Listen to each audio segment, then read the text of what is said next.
혹시 이런 생각해 보신 적 없으세요?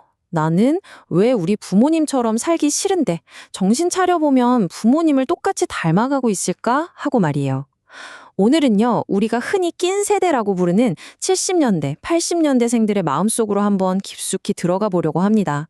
어쩌면 이들의 이야기가 바로 지금 당신, 그리고 우리의 이야기일지도 모르니까요. 나는 방치당하며 컸는데 내 아이에게서는 단 한순간도 눈을 떼지 못한다. 이 한 문장이 정말 많은 80년대생 부모님들의 마음을 그대로 보여주는 것 같아요. 맞아요. 나는 외롭게 컸으니까 내 아이만큼은 절대 그렇게 안 키울 거라고 다짐했죠. 그런데 바로 그 굳은 다짐이 지금 우리에게 얼마나 큰 심리적 압박감을 주고 있는지는 혹시 생각해 보셨나요? 그래서 오늘 우리가 함께 풀어볼 질문이 바로 이겁니다. 도대체 과거의 어떤 경험이 지금의 우리를 만들었을까? 그리고 왜 세대 간에는 이렇게 이해하기 힘든 벽이 존재하는 걸까?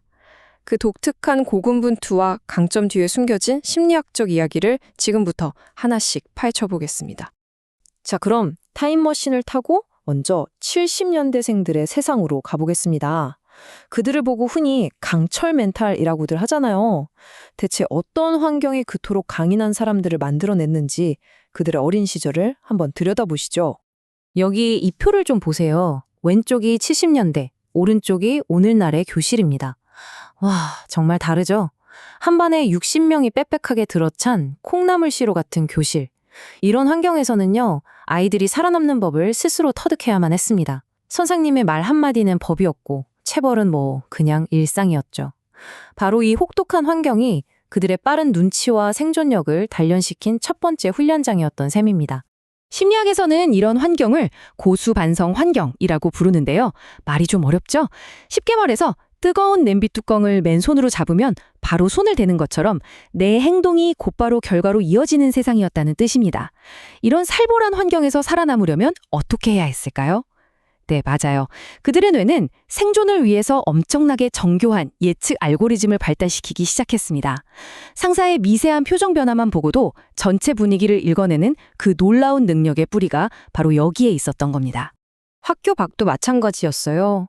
어른들이 없던 골목길은 그들만의 작은 사회였습니다.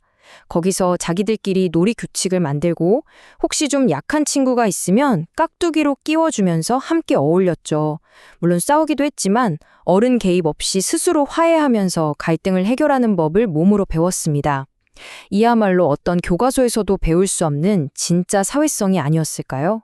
하지만 이들의 신중하고 현실적인 세계관에 마침표를 찍은 사건이 있었죠. 바로 1997년 IMF 외환 위기라는 국가적인 트라우마였습니다.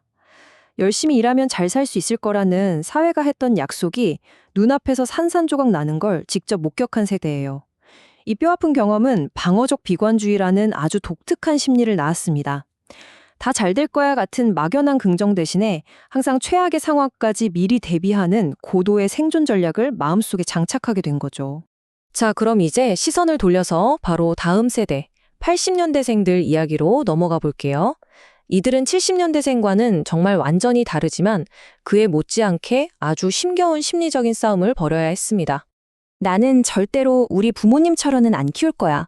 혹시 80년대생이라면 이 다짐을 마음속으로 수백 번은 했을 겁니다. 그런데 막상 내가 부모가 되어보니 어땠나요? 따라야 할 매뉴얼이 어디에도 없었습니다. 부모님이라는 낡은 지도는 버렸는데 새로운 지도가 손에 없는 거죠. 과거와 단절하고 싶은데 무엇이 정답인지 알 수 없는 그 막막함 속에서 매일 고군분투하고 있는 겁니다. 이 이미지를 한번 보세요. 정말 가슴이 먹먹해지지 않나요? 80년대생들은 마치 거대한 댐처럼 수천 년 동안 이어져 내려온 권위적인 양육 방식이라는 거센 물줄기를 지금 맨몸으로 막아서고 있는 겁니다. 그 엄청난 수압, 그 상상도 못할 심리적 압박감을 과연 누가 알아줄까요? 이 불안과 완벽주의는 사실 여러 가지 요인이 복합적으로 작용한 결과입니다. 내가 어릴 때 받지 못했던 사랑을 아이에게 몽땅 쏟아부어서 내 안의 결핍을 채우려는 보상 심리도 있고요. 또 지금 이렇게 안 해주면 뇌 발달에 뒤처져요 같은 감당하기 힘든 육아 정보가 매일같이 쏟아지잖아요. 게다가 다른 아이에게 뒤처질까봐 불안하게 만드는 이 경쟁사회까지, 이 모든 것들이 우리를 옴짝달싹 못하게 옥죄고 있는 거죠. 자, 이렇게 서로 너무나 다른 과거를 살아온 두 세대의 경험이 바로 오늘, 지금 우리 사회에 매우 현실적이고 때로는 정말 고통스러운 결과를 낳고 있습니다. 여러분, 이 숫자 좀 보세요. 플러스 43%. 정말 충격적이지 않으세요? 불과 2년 만에 초등학생들의 우울감이 이렇게나 급증한 겁니다. 그 원인 중 하나로 지목된 게 뭔지 아세요? 바로 아이를 너무나 사랑한 나머지 아주 작은 실패조차 경험하지 못하게 막아선 부모의 과보호였습니다. 사랑이 오히려 독이 되어버린 정말 안타까운 아이러니죠. 그러니까 핵심은 바로 이 자기 효능감이라는 건데요. 나는 할 수 있다는 이 믿음은요, 계속 성공만 해서 생기는 게 아닙니다. 오히려 작은 실패를 딛고 스스로 일어선 경험을 통해 단단해지는 심리적 근육 같은 거예요.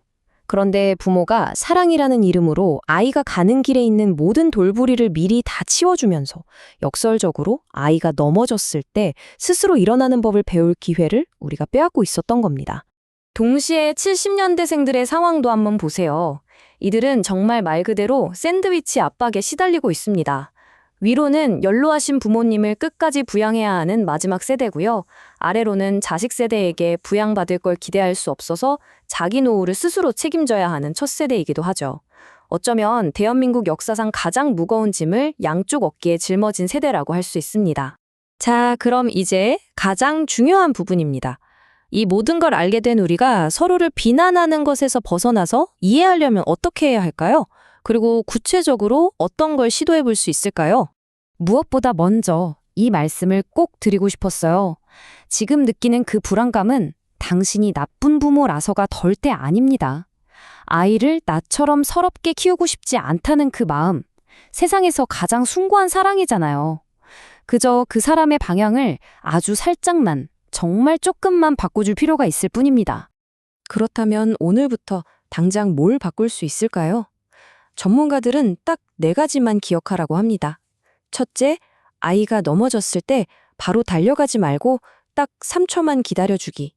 둘째, 답을 바로 알려주지 말고 어떻게 하면 좋을까 질문하기. 셋째, 아이 주변을 맴도는 헬리콥터가 아니라 멀리서 길을 비춰주는 등대가 되어주기. 그리고 마지막으로 가장 중요한 건데요. 나의 완벽한 모습이 아니라 실패하고 다시 일어섰던 경험을 솔직하게 들려주는 겁니다. 마지막으로 이 한 가지만은 꼭 기억해 주세요. 80년대생 부모님들의 그 고군 문투는 단순히 한 개인의 문제가 아닙니다. 그건 수천 년간 이어져 온 상처의 대물림을 바로 내 세대에서 끊어내려는 정말 영웅적인 시도입니다. 당신의 그 치열한 불안과 고민은 결코 약점이 아니라 역사를 바꾸기로 결심한 너무나 위대한 사랑의 증거입니다.